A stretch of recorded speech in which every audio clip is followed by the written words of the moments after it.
Hello guys. आज हम बात करेंगे कि प्री स्कूल को सिलेक्ट करने के लिए क्या क्या बातें ध्यान में रखनी चाहिए। क्योंकि हाल ही में मेरा ये एक्सपीरियंस हुआ है। मैंने अपनी छोटी बेटी को एडमिशन करवाने के लिए प्री स्कूल में कुछ बातों के लिए काफ़ी रिसर्च की है। मुझे लगता है ये वीडियो आपके लिए काफ़ी हेल्पफुल होने वाला है, इसलिए चलिए आगे बढ़ते हैं। फर्स्ट कैटेगरी में मैंने रखा है फ़ी स्ट्रक्चर को कि फ़ी आजकल ये ऑनलाइन पैंडमिक के बाद से ये ऑनलाइन क्लासेस के बाद ऑफलाइन क्लासेस भी अगर स्टार्ट भी होते हैं तो उसके लिए फ़ीस काफ़ी बढ़ा दी गई है सभी स्कूलों में। तो प्लीज़ सबसे पहले कुछ लोगों के लिए ये मायने बहुत रखता है कि फ़ीस स्ट्रक्चर हमारे बजट में हो, साल भर हमको कितना खर्चा करना है, और वो सिर्फ फ़ीस के अलावा भी काफ़ी कुछ और भी कुछ एक्टिविटीज़ के लिए, कभी बुक्स के लिए, कभी कॉपीज़ के लिए, कभी प्रोजेक्ट्स के लिए अलग अलग वो तो पैसे देने ही पड़ते हैं साल भर स्कूल के लिए। इसीलिए फ़ीस स्ट्रक्चर को ध्यान में रखना बहुत ज़रूरी है। सेकंड कैटेगरी में हमने रखा है स्कूल बोर्ड को। अब ये भी सबकी अपनी अपनी प्रेफरेंसेस हैं। कोई लोकल बोर्ड को प्रेफरेंस करता है, कोई सीबीएसई को प्रेफरेंस करता है, कोई आईसीएसई को करता है। तो ये तो सिर्फ हमारे अपने ऊपर डिपेंड करता है कि आप कौन सा अपने बच्चे के लिए कौन सा स्कूल, कौन सा बोर्ड प्रेफर करते हैं।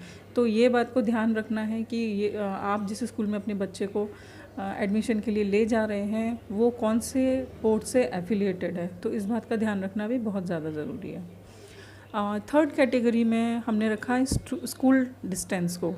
आपके घर से आपका बच्चा जिस स्कूल में जा रहा है, अगर वो प्री स्कूल में जा रहा है दैट मीन्स वो बहुत ही छोटा है, तो वो उतना डिस्टेंस में कितना टाइम लगता है, आने जाने में कितना टाइम लगता है, अगर दूर है तो वहाँ पर ट्रांसपोर्ट है या नहीं है, वो आपके बच्चे को पिकअप करने या ड्रॉप करने में कितना टाइम लगाता है। स्कूल के बाद का ये जो एक्स्ट्रा टाइम होता है जब बच्चे पेरेंट्स से इतना दूर रहते हैं, और उसके बाद आने जाने में अगर 1-1.5 घंटा लगता है बच्चे को, तो वो बहुत ही ज़्यादा ना थक जाते हैं और फिर वो कुछ ज़्यादा ही मिस करने लगते हैं पेरेंट्स को। तो वो ट्रांसपोर्ट कितना होना चाहिए, मेरा प्रेफरेंस है कि भाई ट्रांसपोर्ट बहुत ज़्यादा लंबा ना होना चाहिए। इतना ही हो कि भाई अगर इमरजेंसी कभी पड़ जाए और स्कूल से हमको फ़ोन आए तो हम फटाफट से वहाँ पहुँच पाएँ। और अगर आप सेल्फ़ ड्रॉप कर रहे हैं तो फिर ये बहुत अच्छी बात है। सेल्फ़ लेने जा रहे हैं, सेल्फ़ छोड़ने जा रहे हैं, तो आप स्कूल को भी देख रहे हैं, आप टीचर्स से भी इंटरेक्ट कर रहे हैं, तो ये बहुत अच्छी बात है। इसलिए स्कूल डिस्टेंस भी पता होना, उसके बारे में सोचना, ये सब भी बहुत मायने रखता है।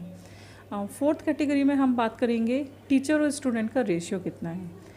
मोस्टली प्री स्कूल्स में रेशियो होता है 15:1 होता है, यानी 15 स्टूडेंट्स होंगे तो उनमें एक 1 टीचर होगा। तो 15:1 पे कई स्कूल काम करते हैं।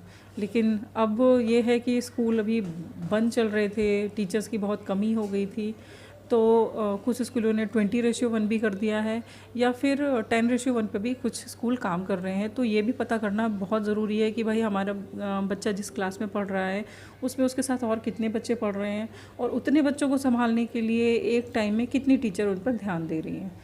मेरा ख्याल तो यह है कि जो पहले का रेशियो था 10:1 था, वो सबसे बेस्ट था। उसमें बच्चे को अटेंशन ज़्यादा मिलती थी, बच्चा कैसे रिएक्ट कर रहा है, कैसे आपको जो भी टीचर समझा रहे हैं उसको कैसे वो बता रहा है, कैसे खुद समझ रहा है, कैसे पेरेंट्स से उस बारे में बात कर रहा है, कैसे टीचर्स से बात कर रहा है, ये सारा इंटरेक्शन होना भी बहुत ज़रूरी है। तो ये भी बात बहुत मायने रखती है जब भी हम अपने बच्चे को स्कूल में एंटर करने दे रहे हैं कि भाई टीचर और स्टूडेंट का रेशियो कितना है, टीचर्स के साथ बच्चे का सेल्फ बिहेव कैसा है, ये सब बातें भी ध्यान में होना चाहिए। फिफ्थ कैटेगरी में हम बात करते हैं सिक्योरिटीज़ की। देखिए स्कूल में सिक्योरिटी बहुत ज़रूरी है। हम घर में अगर हमारे पास 2 बच्चे हैं तो उन पर ध्यान देना बहुत मुश्किल हो जाता है, तो अगर स्कूल में इतने बच्चे हैं तो भाई उनका ध्यान रखने के लिए तो और ही स्पेशल अरेंजमेंट होने चाहिए। मेरा मानना तो खैर ये है। तो जब भी हम स्कूल को सर्च करते हैं तो ये सब चीज़ें भी हम सिक्योरिटीज़ का ज़्यादा ध्यान नहीं रखते, क्योंकि भाई गेट पे एंट्री हो गई, कुछ जगह तो एंट्री होती है, कुछ जगह खाली गार्ड खड़े रहते हैं, एंट्री भी नहीं होती है। तो इस चीज़ में बिल्कुल लापरवाही ना करें, सिक्योरिटीज़ पर बहुत बेहतर ध्यान दें, क्योंकि वहाँ पर कितने क्या सीसीटीवी कैमरास हैं, कितने वर्किंग हैं, कितने नॉन वर्किंग हैं। सिक्योरिटी गार्ड आप सिर्फ आपकी ही नहीं, और भी जितने लोग आ जा रहे हैं उनकी एंट्री टाइम से कर रहा है या नहीं कर रहा है, और एंट्री भी ठीक है, एग्ज़िट टाइमिंग भी वो लिख रहा है या नहीं लिख रहा है, ये सब बातों पर ज़रूर ध्यान दीजिए। वहाँ का प्लेग्राउंड सिक्योरिटी कैसी है, कहीं कोई ऐसी चीज़, ऐसा सामान तो नहीं है जिससे बच्चे को चोट लग सकती है, फायर एक्सटिंग्विशर कितने हैं, एग्ज़िट गेट कितने हैं, सारे मतलब फायर एक्सटिंग्विशर के लिए कि एग्ज़िट गेट तो बना देते हैं, लेकिन कई बार क्या होता है कि वो ओपनेबल ही नहीं होता है। तो ना ये सब चीज़ों का ध्यान भी रखना बहुत ज़्यादा ज़रूरी है। कई स्कूल तो इतना आगे बढ़ गए हैं कि उन्होंने आईडी कार्ड में भी ट्रैकिंग और जीपीएस लगा रखे हैं। इसीलिए सिक्योरिटीज़ पर बहुत ध्यान रखना बहुत ज़्यादा ज़रूरी है। तो इस बात के बारे में भी आप पूरी जानकारी लीजिए। एंटायर 6 कैटेगरी को हम रखते हैं एंटायर फैसिलिटीज़ में। भाई फ़ीस तो भाई टीचर, स्टूडेंट, स्कूल जो भी बोलेंगे, फ़ीस तो हमको देना ही देना है, लेकिन उसके साथ में हमारे बच्चे को फैसिलिटीज़ कितनी अवेलेबल हो रही हैं। छोटे बच्चे को भाई सैंड पिट होना मस्ट है। जो रूल्स एंड रेगुलेशंस होते हैं उनके हिसाब से बच्चे को मिट्टी में खेलना बहुत ज़रूरी है, इसलिए स्कूलों में सैंड पिट्स का अरेंजमेंट किया जाता है। लेकिन आजकल क्या कई स्कूल ऐसे हैं जो खाली 2 रूम के फ्लैट में या एक घर में भी उन्होंने स्कूल खोल लेते हैं, लेकिन उसमें सारी फैसिलिटीज़ नहीं देते हैं। तो इस बात का ध्यान रखना भी बहुत ज़रूरी है कि भाई वहाँ लाइब्रेरी है, डाइनिंग हॉल है या नहीं है, स्टेज परफॉर्मेंस के लिए बच्चों के लिए अवेलेबल है या नहीं है, सैंड पिट वहाँ होना तो मस्ट है।